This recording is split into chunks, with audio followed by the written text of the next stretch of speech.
how they learn. More importantly, what they value. They've designed a business like a startup. They treated Virgin America like a Silicon Valley company. In fact, it's in Silicon Valley. And they hired people that think like startups to run that airline. But this insight that they got as they were putting together this business was bound by one thing, and that was experience.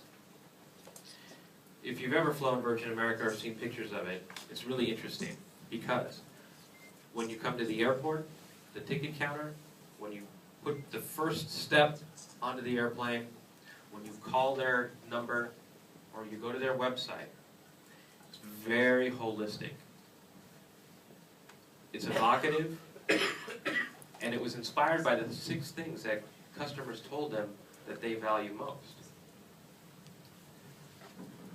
It shouldn't surprise you that the first thing they said was, we'll fly you if we feel valued.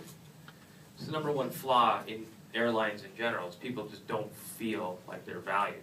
In America, we call passengers cattle because we just get on, get off, we're happy, we're unhappy, whatever, it doesn't matter. But the reality is that any business that can change your experience changes how you feel about that business.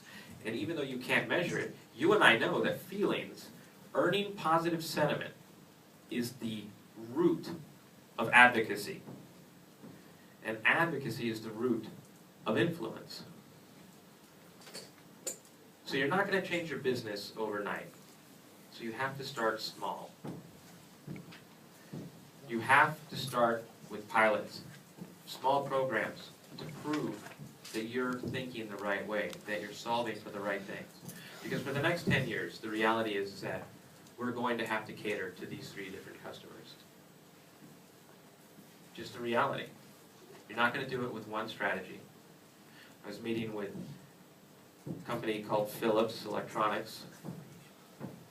As I'm writing my next book, I started to get insight to how they think about customers.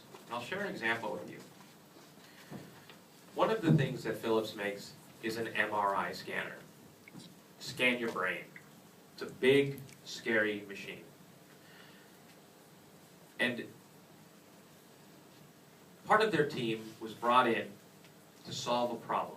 And that problem is when kids have a life-threatening disease, they need to bring them into that MRI machine to get a scan, to figure out how they're going to solve. And what ends up happening is that kids are scared. So they sit and they move. And they can't get a good scan, so they have to rescan. And every time they have to rescan, it's expensive. And it's costing the hospital a lot of money. So Philips says, what's the experience? How can we get a child to lay still?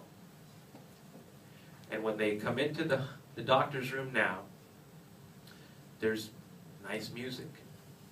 There's a toy MRI scanner so that they can start to become comfortable with it. They play that same music in the scanner room.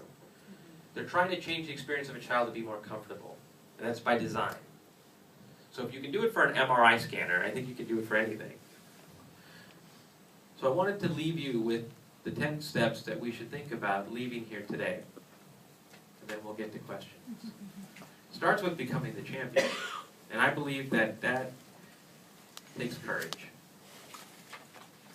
Not everybody has courage.